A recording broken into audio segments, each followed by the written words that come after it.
Saya Nafitri Arsi Sastia Putri akan menjelaskan letak geografis Kerajaan Sriwijaya dan Kerajaan Mataram kuno. Saya Nadila Ayu Pertiwi akan menjelaskan sumber sejarah Kerajaan Sriwijaya dan Mataram kuno. Saya Reski Ramadhani akan menjelaskan mengenai sistem pemerintahan dari Kerajaan Sriwijaya dan Mataram kuno. Saya Reva Salsabila akan menjelaskan tentang kerubuhan Kerajaan Sriwijaya dan Kerajaan Mataram kuno. Saya Zelova Lutfipania akan menjelaskan peninggalan sejarah Kerajaan Sriwijaya dan Mataram kuno.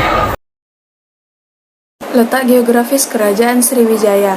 Sriwijaya merupakan kemaharajaan bahari yang banyak memberi pengaruh di Nusantara.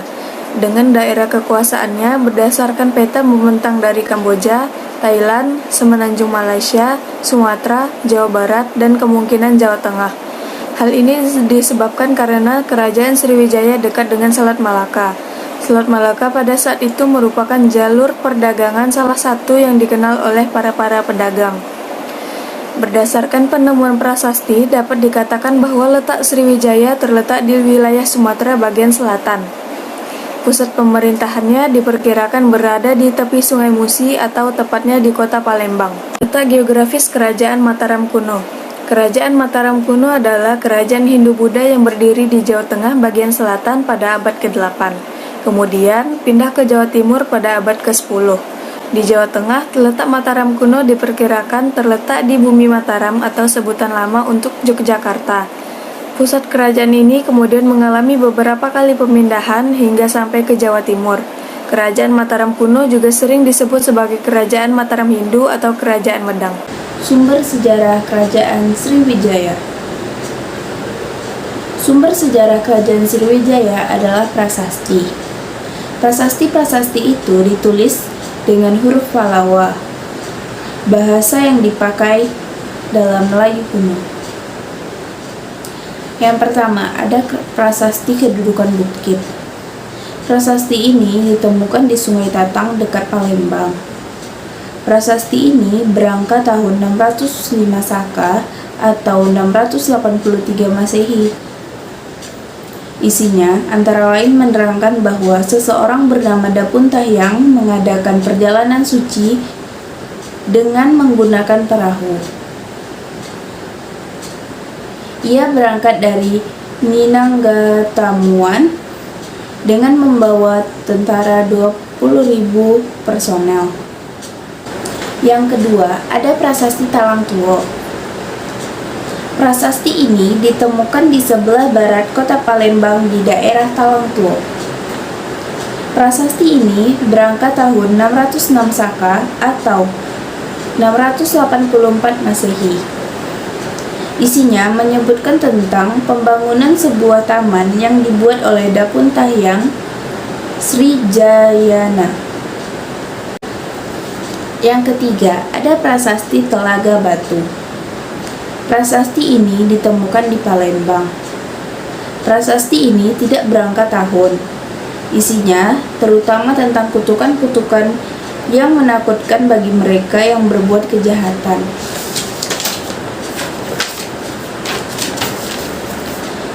Yang keempat, ada prasasti Kota Kapur. Prasasti ini ditemukan di Pulau Bangka. Berangkat tahun 608 Saka atau 656 Masehi. Isinya terutama permintaan kepada para dewa untuk menjaga kedaulatan Sriwijaya dengan menghukum setiap orang yang bermaksud jahat.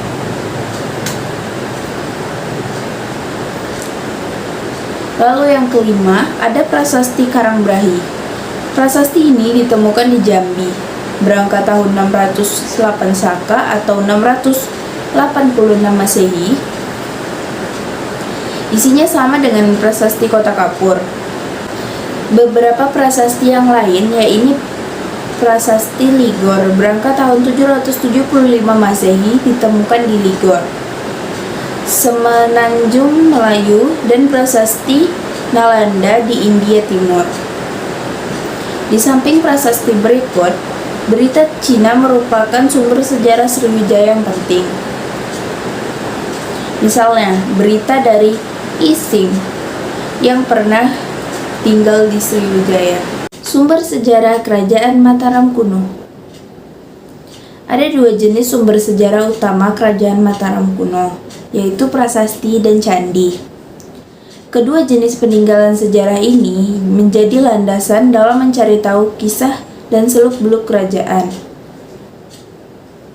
Berikut ini beberapa prasasti yang menceritakan kerajaan Mataram kuno. Pertama, Prasasti Canggal. Prasasti ini berangkat tahun 654 Saka atau 732 Masehi.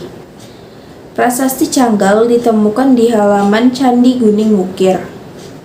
Tepatnya di Dusun Canggal, Desa Kadiluih, Kecamatan Salam, Kabupaten Magelang, Provinsi Jawa Tengah. Huruf yang digunakan dalam prasasti Canggal adalah Palawa, sedangkan bahasanya adalah Sanskerta. Prasasti Canggal adalah prasasti pertama yang dikeluarkan oleh Raja Sanjaya dalam rangka memperingati pendirian di atas Bukit Sirangga. Lingga tersebut didirikan sebagai rasa syukur karena ia telah bisa membangun kerajaan dan bertahta dengan aman dan tentram.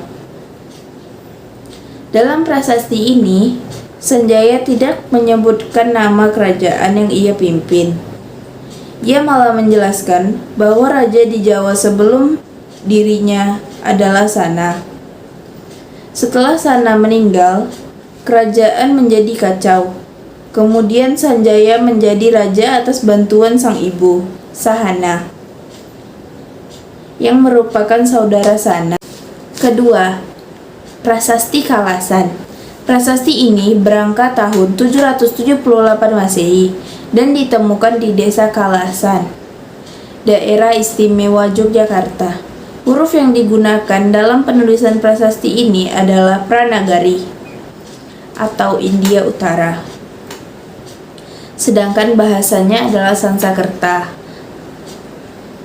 Prasasti ini menceritakan tentang pendirian bangunan suci untuk Dewi Tara dan pembangunan biara untuk pendeta oleh Raja Penangkaran atas permintaan keluarga Shailendra. Penangkaran juga menghadiahkan Desa Kalasan untuk para sangha. Ketiga, Prasasti Mantiasih. Prasasti ini ditemukan di Mateseh, Magelang, Jawa Tengah, berangkat tahun 907 Masehi. Bahasa yang digunakan dalam prasasti Mantiasih adalah bahasa Jawa kuno.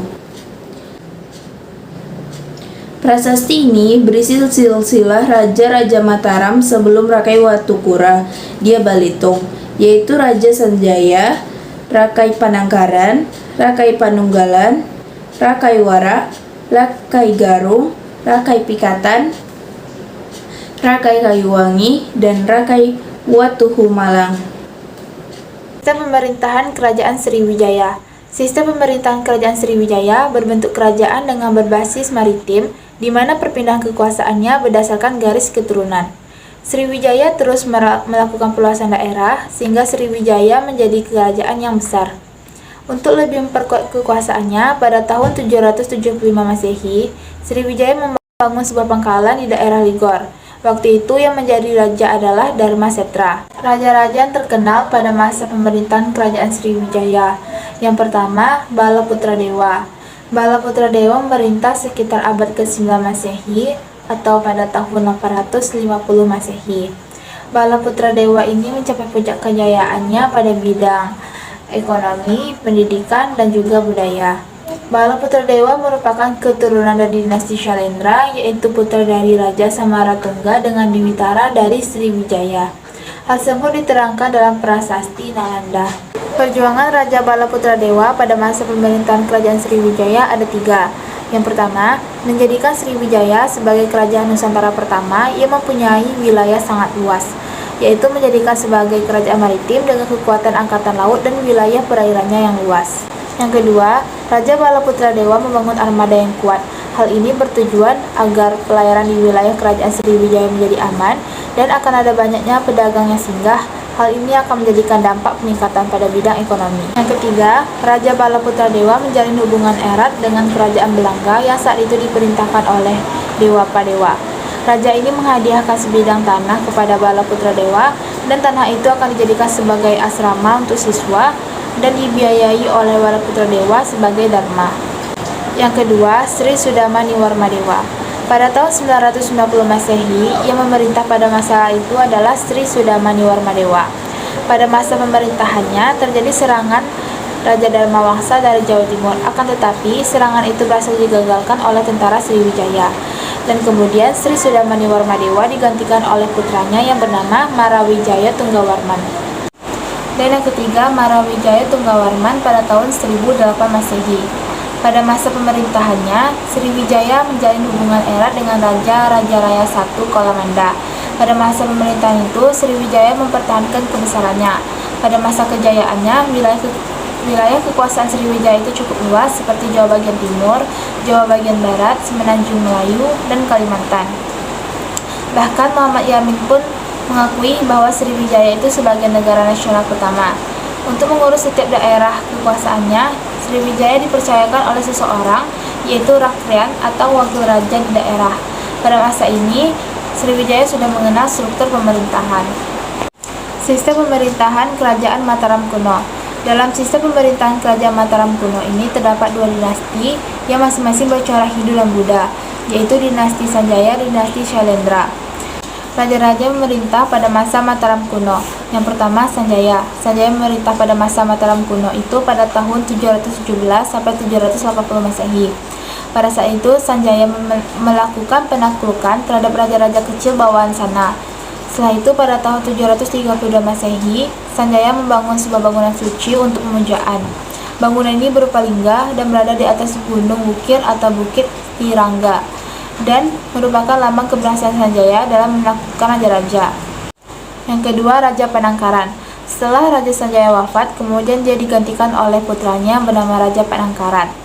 Raja Panangkaran itu memberikan hadiah sebuah tanah dan memerintahkan untuk membangun candi untuk Dewi dan membuat biara untuk para pendeta agama Buddha yang terdapat di Kalasan. Yang ketiga, Rakai Pikatan. Perpecahan di dalam keluarga Shailendra tidak berlangsung lama. Hal ini ditandai karena adanya perkawinan Rakai Pikatan dengan keluarga yang beragama Hindu-Buddha, yaitu Pramudawarani, putri dari Samaratungga, pada tahun 832 Masehi.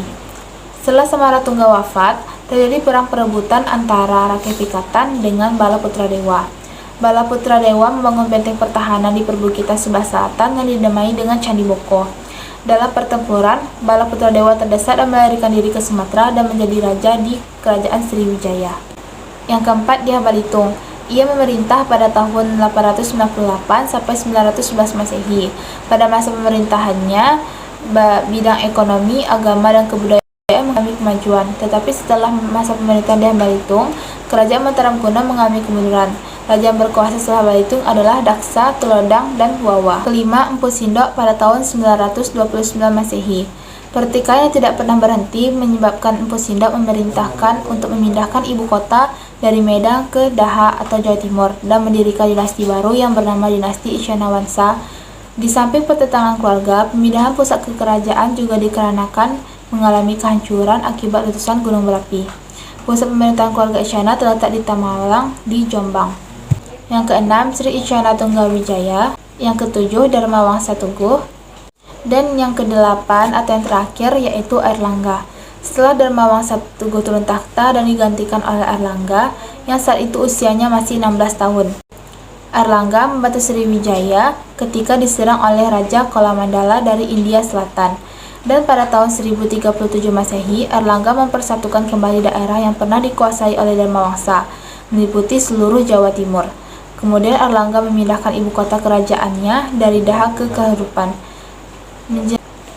Menjelang akhir pemerintahannya, Airlangga menyerahkan kekuasaannya pada putrinya yaitu Sang Ramawijaya Tunggadewi. Namun putrinya menolak dan memilih untuk menjadi seorang petapa dengan nama Ratu Giri Putri. Airlangga memerintahkan Empu Barda untuk membagi dua kerajaan, yaitu Kediri dan Janggala. Hal ini untuk mencegah terjadinya perang saudara di antara kedua putranya yang lahir dan selir. Yang pertama, kerajaan Jenggala, yaitu sebelah timur, diberikan kepada putranya, yaitu Gerasakan. Yang pertama, kerajaan Jenggala, yaitu sebelah timur, diberikan kepada putranya, yaitu Gerasakan. Yang kedua, kerajaan Kediri, sebelah barat, diberikan kepada Samarawijaya. Keruntuhan Kerajaan Sriwijaya. Kerajaan Sriwijaya mulai melemah sejak tahun 1178. Melemahnya kekuatan militer menyebabkan beberapa daerah melepaskan diri. Ada beberapa faktor untungnya Kerajaan Sriwijaya, yaitu serangan Kerajaan Cholo Mandala. Kerajaan Sriwijaya mengalami kemunduran ketika diserang Raja Rajendra Chola, penguasa Kerajaan Cholo Mandala. Penyerangan Cholo Mandala terhadap Kerajaan Sriwijaya disebabkan karena persaingan pada bidang perdagangan dan pelayaran. Lepasnya wilayah kekuasaan. Penyerangan oleh Kerajaan Cholo Mandala membuat Kerajaan Sriwijaya menjadi lemah, sehingga banyak daerahnya yang melepaskan diri. Sejumlah kekuatan di wilayah Kerajaan Sriwijaya pun mulai berani berekspansi ke luar Nusantara, seperti Jambi yang mengirim utusan sendiri ke Cina pada tahun 1082. Ekspedisi Singasari. Ekspedisi Pamalayu dari Singasari, Jawa Timur terjadi pada 1275 Masehi. Ekspedisi ini merupakan sesat untuk melemahkan kekuasaan politik dan ekonomi Kerajaan Sriwijaya atas Selat Malaka dan daerah jajahan ini. Di samping itu, ekspedisi ini merupakan alat Kerajaan Singasari untuk memperluas daerah kekuasaannya ke Sumatera. Ekspansi Cina ke Asia Tenggara. Ekspansi Cina ke Asia Tenggara pada masa Kubilai Khan dari Mongol diteruskan oleh dinasti Qing. Ekspansi ini melemahkan daerah kekuasaan Kerajaan Sriwijaya yang semula berkuasa hingga Filipina. Masuknya pengaruh Islam. Menguatnya koloni-koloni Muslim di daerah-daerah jajahan Kerajaan Sriwijaya membuat pengaruh kerajaan ini secara perdagangan dan budaya menurun. Salah satu daerah yang kuat terpengaruh kedatangan Islam yaitu Aceh Timur. Pendukung separatisme daerah-daerah jajahan Sriwijaya oleh koloni Muslim kelak memicu kerajaan-kerajaan kecil bercorak Islam. Contohnya yakni berpisahnya Kerajaan Samudra Pasai di pesisir timur Aceh. Selain karena diserang oleh kerajaan lain, kondisi alam juga mempengaruhi runtuhnya Sriwijaya. Menurut Daljuni dalam biografi kesejarahan, Sumatera adalah daerah dengan curah hujan tinggi melebihi kemampuan penguapan. Air meresap terlalu dalam hingga kesuburan tanah berkurang. Bahkan terdapat air yang terserap hingga membawa material daratan ke Sungai Musi. Akibatnya sungai menjadi dangkal dan daratan kurang produktif. Selain tidak bisa menghasilkan produk untuk dikonsumsi, Sriwijaya perlahan juga kehilangan aspek perdagangannya di Sungai Musi. Jalan yang sebelumnya menjadi ladang emas terhambat hingga akhirnya berhenti. Kabar terakhir dari Kerajaan Sriwijaya ke pihak luar adalah ketika mengirim utusan ke Cina. Kemudian Kerajaan Sriwijaya akhirnya hancur pada 1377 karena diserang oleh Kerajaan Majapahit. Keruntuhan Kerajaan Mataram kuno. Faktor-faktor runtuhnya Kerajaan Mataram kuno yaitu letusan gunung berapi. Letak Kerajaan Mataram kuno yang awalnya di daerah Jawa Tengah yang memiliki banyak gunung api aktif. Letusan gunung berapi tersebut mengakibatkan Kerajaan Mataram kuno mengalami kerusakan yang parah. Keadaan ekonomi yang terus menurun. Keadaan ekonomi yang terus menurun dari akibat menanggulangi kerusakan akibat letusan gunung berapi membuat kerajaan ini perlahan mulai runtuh. Terjadinya Pralaya Medang. Sebagaimana tertulis pada prasasti Pucangan, Pralaya Medang terjadi setelah dilangsungkannya pernikahan antara Airlangga dengan putri Raja Dharmawangsa Tinggi. Ibu kota kerajaan Wedang yang terletak di Watan tiba-tiba diserang dan dibakar oleh Aji Wurawari. Serangan mendadak ini tidak diperhitungkan oleh Raja Dharmawangsa Teguh karena Aji Wurawari merupakan bawahan Raja Dharmawangsa Teguh dan juga istana sedang melangsungkan pesta pernikahan.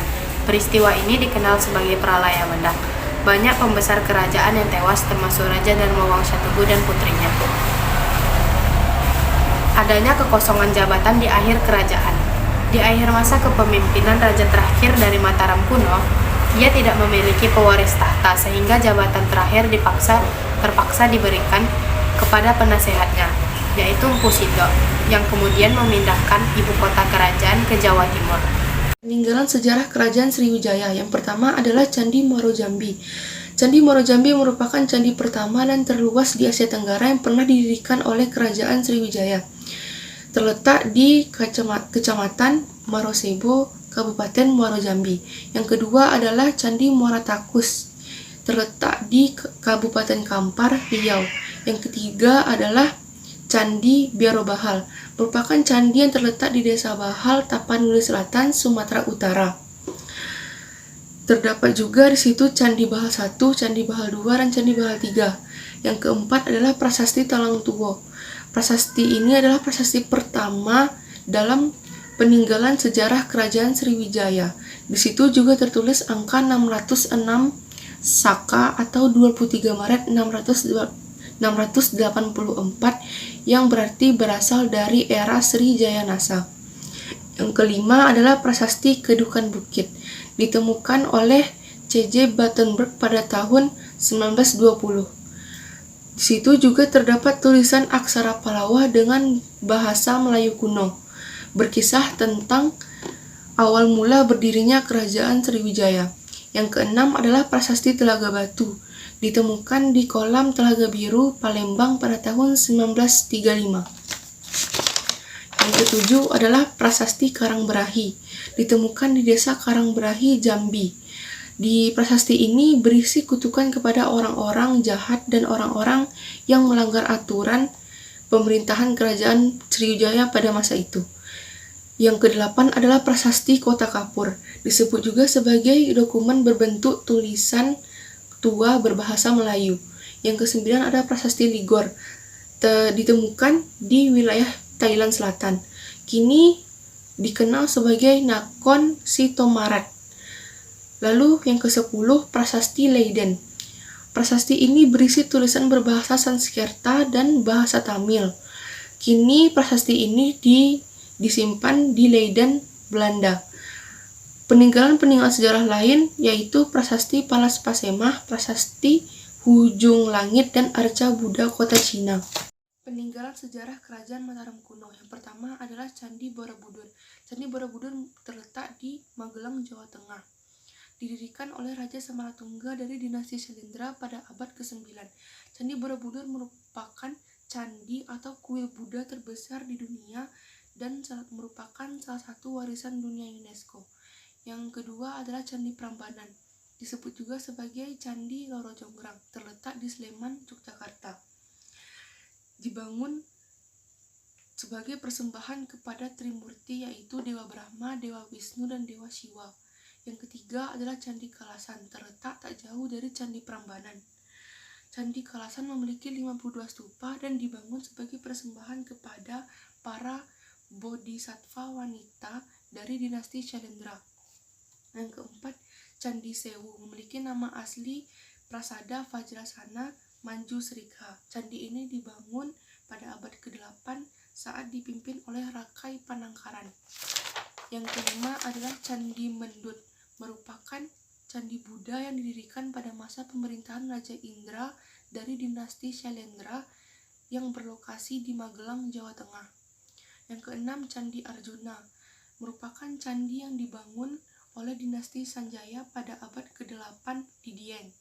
Ketujuh adalah Candi Pawan, terletak di antara Candi Borobudur dan Candi Mendut, yaitu di Magelang, Jawa Tengah. Yang ke-8 jadi Candi Gedong Songo, merupakan peninggalan zaman Wangsa Syailendra pada abad ke-9 atau 927 Masehi. Memiliki nama asli Gedong Sanga atau 9 bangunan candi. Yang ke-9 yaitu Prasasti Kalasan, terletak di Kalasan, Yogyakarta. Prasasti ini ditulis dengan huruf Pranagari India Utara. Yang ke-10 adalah Prasasti Tembaga Kedu. Prasasti Tembaga Kedu memiliki umur 907 Masehi, merupakan peninggalan dari dinasti Sanjaya di Magelang. Peninggalan sejarah-sejarah yang lain seperti Prasasti Sojomerto, Prasasti Canggal, dan situs Mataram kuno Liangan. Sekian penjelasan kami dari kelompok 2 mengenai Kerajaan Sriwijaya dan Mataram kuno. Assalamualaikum warahmatullahi wabarakatuh.